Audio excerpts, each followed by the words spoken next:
ሰላም ጤና ይስጥልኝ እንደምን አላችሁ ውድ የቻናሌ ቤተሰቦች እኔ ያለው ክብሩ ይስፋ ዛሬ ላሳያችሁ የምፈልገው እንግዲህ የስላብ አሰራር ስላቡ ፎርምወርኩን እንዲሁም ደግሞ የብረት አሰራሩን ሬንፎርስመንቱን አስቃኛችኋለሁ ማለት ነው። ስለዚህ በጥሞና ተከታተሉኝ። ቻናሉን ሰብስክራይብ እንዲሁም ቪዲዮ ላይክ በማድረግ እናንተ ተባበሩኝ።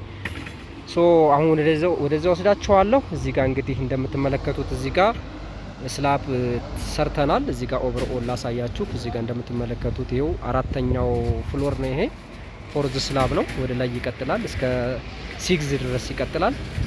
እንደምትመለከቱት ይሄ እንግዲህ ኦቨርኦል ስላቡን እንደዚህ ላስቃኛችሁ እና የስላብ አሰራር እንግዲህ አስቃኛችኋለሁ። እያንዳንዱን ነገር እንግዲህ አዝማች አስ ፖሲብል ብሬክዳውን እያደረግኩ እያንዳንዱን ነግራችኋለሁ።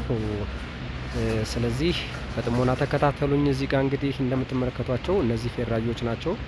ኦሬዲ ስላቡ ፎርምወርኩ ተነጥፎ እዚህ የብረት ስራው ነው አሁን የቀረው እና ምናልባት አሁን አንዳንድ ነገር የሚቀረ ምንድነው ሳይድ ፎርምወርክ ይቀራል። እሱንም አናጺዎች ወይም ካርፔንተሮች ፌራጆች ይሄን አስተካክለው ከጨረሱ በኋላ ገብተው ይዘጉታል ማለት ነው። ከዛ በኋላ ኮንክሪት ፕሌሲንግ ነው የሚሆነው ማለት ነው። ኮንክሪት ካስቲንግ ነው የሚሆነው ማለት ነው ቀጣዩ ሂደት። እንደምትመለከቱት እንግዲህ ይኸው እዚህ ጋር ይሄ ስላቡ አለ፣ ቢሞች አሉ እዚህ ጋር።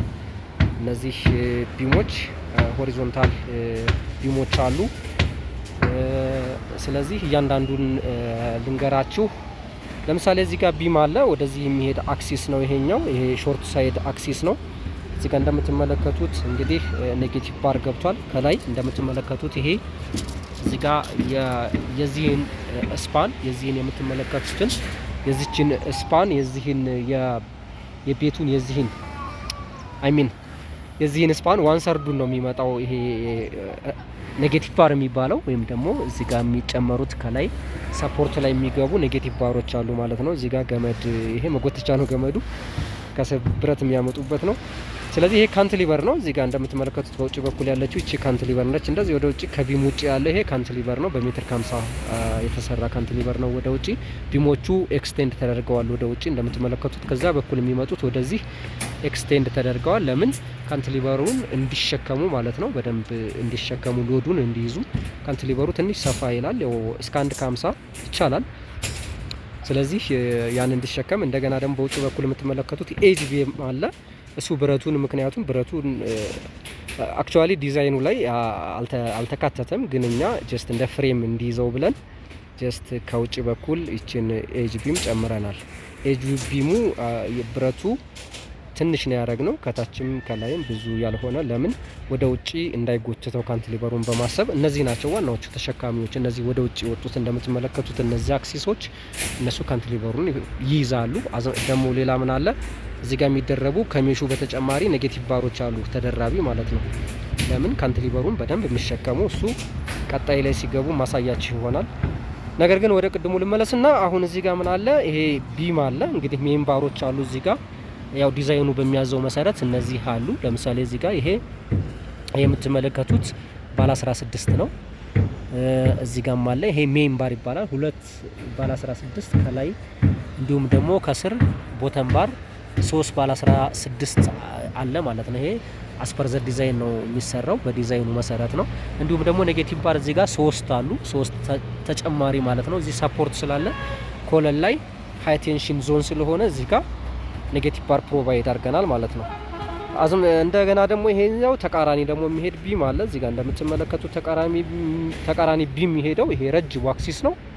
ስለዚህ እሱም ላይ እንደዚሁ ለምሳሌ እዚህ ጋር እንደምታዩት ሜምባሮቹ እዚህ ሆነ እንደምትመለከቷቸው ሜምባሮቹ በግልጽ ይታያል። አይ ቲንክ እነዚህ 3 ባለ 20 ዲያሜትሩ 20 የሆነ 3 ብረቶች ገብተዋል። እንዲሁም ደግሞ 4 ባለ 20 የሚሆኑ ብረቶች ገብተዋል ማለት ነው። ኔጌቲቭ ባር እዚህ ጋር እንደምትመለከቱት ይሄው 4 ናቸው። 1 2 3 4 እዚህ ጋር እንደምትመለከቱት 1 2 3 4 እነዚህ አጫጭሮቹ የዚህን ስፓን የዚህን ቤት ስፓን 1/3 የሚሄድ ማለት ነው። ከዛ ተነስቶ በጋንቾ ወይም ደግሞ አንከሬጅ ይኖረዋል። በዚህ በኩል ምናልባት በደንብ ላይ ታያችሁ ይችላል። እዚህ ጋር አንከሬጅ ይኖረዋል። እዚህ ጋር እንደምትመለከቱት ይሄው ታጥፎ እዚህ ውስጥ ይሄ ገመድ ስለሆነ ሌላ ቦታ አሳያችኋለሁ።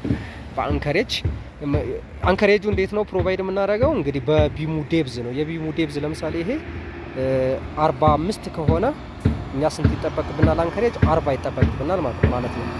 ከላይ 2 ተኩል ከስር 2 ተኩል ኮንክሪት ከቨር እንዲያገኝ ተደርጎ ማለት ነው። ሶ እዚህ ጋር እንደምትመለከቱት እንግዲህ ይሄ ቤት አለ። ይሄ እንግዲህ ሜሽ ነው የተሰራው። ይሄ በሚኒመም ሪባር ማለት ነው። ሚኒመም ሪባር የሚባለው ባለ 8 ነው። ይሄ ሜሽ ነው። የሲሲው በየ13 ነው የሚያዘው ድሮይንጉ። ስለዚህ በዚያ መሰረት ይሄ ሜሽ ተሰርቷል ማለት ነው። ቀጣዩ ምንድነው የሚሆነው? ይቺ ወደ ውጭ ወጣ ያለችው ብረት እዚህ ጋር እንደምትመለከቱት ይሄው እዚህ ጋር ይሄ የምትመለከቱት ይሄ ተመላሽ ነው ማለት ነው። የዚህ የቤቱን 1/3 ወደ ስላቡ ይመለሳል ማለት ነው። ስለዚህ በተመላሽ ይሄ ብረት እንደዚህ ተሰርቷል። እዛ ጋር ብረቱ የሆነ ቦታ ላይ የሆነ አንድ ቢም ላይ ላፕ ተደርጎ እንደገና ይቀጥላል ማለት ነው። ያው ሙሉ ቤርጋ ስለማይደርስ ቤቱን ስለማይሸፍን፣ ስለዚህ በዚህ መሰረት እንደዚህ ተደርጓል። እዚህ ጋርም ሌላ ቢም አለ እንዲሁ ደግሞ እሱ ላስቃኛቸው አንድ ተጨማሪ። እዚህ ጋር አሁን ቅድም አንከሬጅ ያልኳችሁ እዚህ ጋር በግልጽ ይታያል። አይ ቲንክ እዚህ ጋር አንከሬጅ ይሄው እዚህ ጋር ይሄ ኤል ማለት ነው። ኤል አንከሬጅ ቢማችን ቅድም እንዳልኳችሁ 50 ከሆነ 45 ይጠበቅብና 45 ወደ ታች ማጠፍ። እነዚህ አንከሬጅ አክቹአሊ ምንድነው ብዙ ጊዜ አኮርዲንግ ቱ ይሄ የምንድነው የሴሜንቱ ግሬድ ይወስነናል። ሴሜንቱ ግሬድ በጨመረ ቁጥር አንከሬጁ ብንቀንሰውም አንከሬጅ ሌንግዙ ብንቀንሰውም ችግር የለም። ግን ሴሜንት ግሬዱ አብዛኛውን ጊዜ ለስላብ ለምሳሌ C20 ኦር 25 ልንጠቀም እንችላለን። ስለዚህ በድሮይንጉ መሰረት እሱን ፕሮቫይድ እናደርጋለን። እንደዛ አስተካክለን እናስገባለን ማለት ነው። እና ይሄን ይመስላል እንግዲህ ቀጣይ ምንድነው ማሳያችሁ። ይሄ እንግዲህ ያው እያሳያችሁ ነው አክቹአሊ ሁሉንም ነገር። ስለዚህ ይሄን በዚህ መሰረት ይኸው ጽድት አድርገን ቆንጆ ተደርጎ እየተሰራ ነው ያለው። አሁን እኔ እየቀረጽኩ ያለሁበት ታይም ላይ ጀስት ሚኒመም ሪባር ወይም ደግሞ ሜሽ ነው ተሰርቶ እና ቢም አልቆ ቢም ኦልሬዲ ጨርሰናል። እዛ ሜሽ ሰርተው ፊክስ እያደረጉ ነው። እዛ ጋር እንደምትመለከቷቸው እነዛ ባርቤንደሮች ናቸው። እዛ ታች የምትመለከቷቸው እነዚህ ባርቤንደሮች ወይም ደግሞ ፊክሰሮች ናቸው። እያሰሩ ነው አሁን። ሌሎችም አሉ። እነዚህ 2 ሆነው ነው። ሌሎችም ያው ቤንድ እያደረጉ ከታች የሚያቀብሉ ምናምን አሉ። ሶ ይሄ እንግዲህ የምትመለከቱት እነዚህ ቢም ነው። በደንብ ቆንጆ ተደርጎ በዲዛይኑ መሰረት እያንዳንዱን ነው የተሰራው። ጽድት አድርገን እያንዳንዱ ስቲራፖች አሉ። እነዚህ ስቲራፖች ማለት ስታፋ ናቸው። የቢም ስታፋ እዚህ ጋር እንደምትመለከቱት እንግዲህ የቢሙ ስታፋ እሱም እንዲሁ በዲዛይኑ መሰረት እዚህ 1/4ኛው ዲስታንስ ላይ የዚህ ስፓን የዚህ ቤት ስፓን 1/4ኛውን በየ10 ሳንቲም ነው ስታፋው ወይም ደግሞ ስቲራፖቹ የተቀመጡት እነዚህ የተቀመጡት ማለት ነው። የስታፋ ጥቅም አንዱም ያው እንግዲህ የብረቶቹን ፖዚሽን ለማስያዝ ነው። ሌላ ደግሞ እንዲሁም ምንድነው ይሄ አርዝኩዊክንና እንትኑን ምንድነው ይሄ በደንብ እንትን የሚመጣውን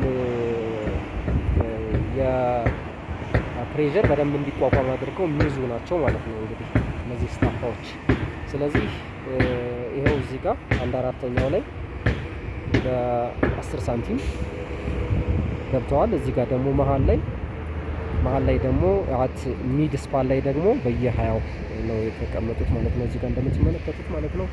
ስለዚህ ይሄ እንደምትመለከቱት እንደዚህ እየተሰራ ሌሎቹም በዚህ መልኩ በሚያዙት መሰረት ድሮይንጉ በሚያዘው በሚፈቅደው መሰረት በደንብ ተሰርተዋል። ጽድት አድርገን ይሄን ላስቃኛችሁ እስቲ። እንግዲህ እንደምትመለከቱት ይሄን ይመስላል። ስላባችን ላስቲክ ተነጥፏል ከስር ዝናብ ስለዘነበ ትንሽ የሆነ ቋጥር ያሉ ነገሮች አሉ። ይሄ ዝናብ ውሃ ይዞ ነው ከስር እዚህ ጋር እንደዚህ እንደ ነጭ ነገር የሚታየው ላስቲክ ተነጥፎ ውሃ ቁጥር ያደረገበት አካባቢ ነው ማለት ነው።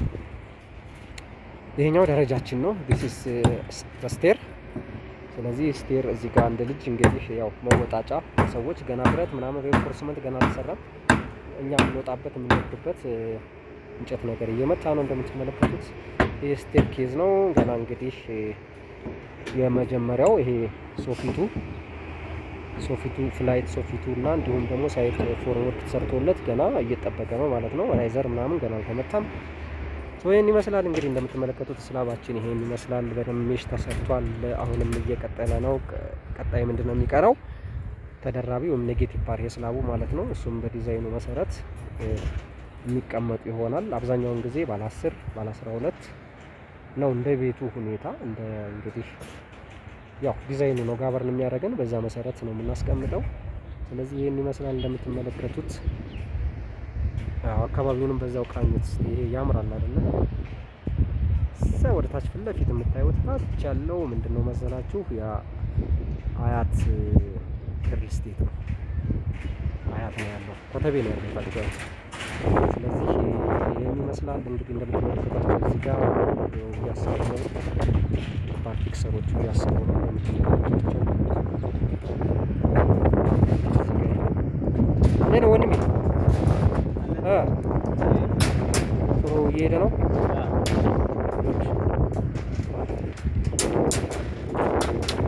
እንዴት ነው እየሄደ ነው?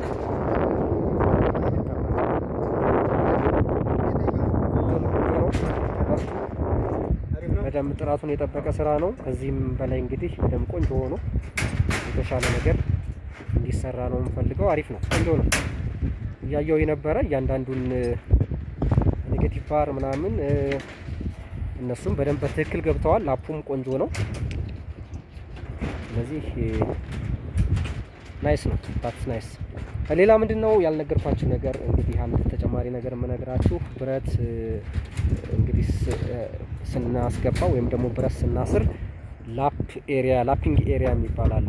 ለምሳሌ ቶፕ ባሩ የት ነው ላፕ የተደረገው? እዚህ ጋር ነው። ይኸው እንደምትመለከቱት ትንሽ ራቅ አድርገው መሰለኝ ቲንክ እዚህ ጋር ይኸው ላፒንግ ከዚች ጀምሮ እስከዚህ እንደዚህ ይመጣና እዚህ ድረስ ይሄ አኮርዲንግ ቱ ዲዛይን ማለት ነው። እዚህ ጋር በሚያዘው መሰረት ዲዛይኑ። ነገር ግን ለምሳሌ ብረታችን ይሄ ባለ 20 ነው፣ የኛ ትልቁ ባለ 20 ነው እዚህ ቢልዲንግ ላይ የምንጠቀመው።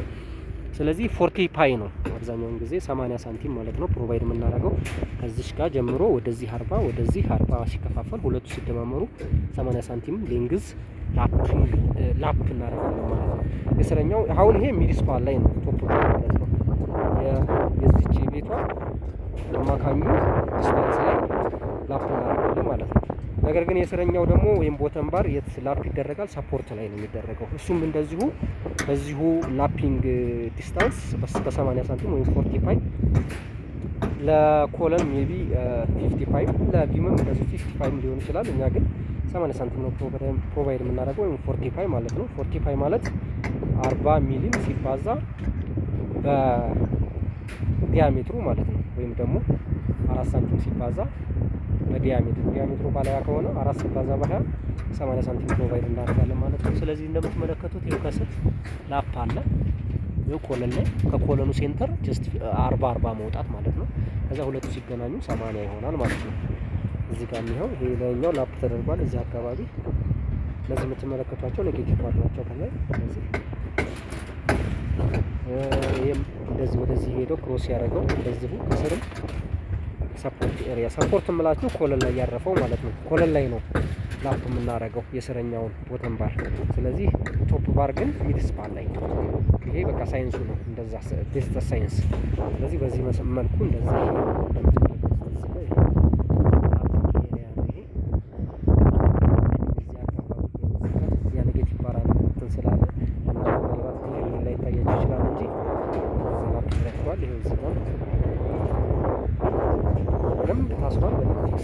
ተደርጓል። እያንዳንዱ የስረኛውም ላፕ ሲደረጉ በደንብ ፊክስ መደረግ አለበት። የተገናኙበት ቢቻል እንደውም ምንድነው ዌልዲንግ ሁሉ ቢደረግ የተሻለ ነው። ግን በደንብ በዚች በእንትን በዋየር በሽቦ 1.5 ሽቦ በሷ በደንብ ይታሰራል ማለት ነው። ወይም ደግሞ በሽራዩ ሽቦ። ስለዚህ ይሄን ይመስላል ውድ ተመልካቾቼ። እንግዲህ ይሄን ይመስላል። ሀሳብ አስተያየት ካላችሁ የረሳሁትም ነገር ካለ ኢንኬዝ በዚህ ሳወራ አንዳንድ ነገሮች ልረሳ እችላለሁ። ስለዚህ ጥያቄ ካላችሁ ኮሜንት ላይ ጻፉልኝ። ስራም ካለ እንደዚሁ አገናኙኝ። እኔ መሀንዲስ ነኝ በሙያዬ። ስለዚህ አማን ኢንጂነር እና ይህን ይመስላል። መልካም ቪዲዮውን ስለተከታተላችሁ አመሰግናለሁ። መልካም ጊዜ፣ መልካም ነገር እመኝላችኋለሁ። ሀብ ናይስ ታይም። ቴንክ ዩ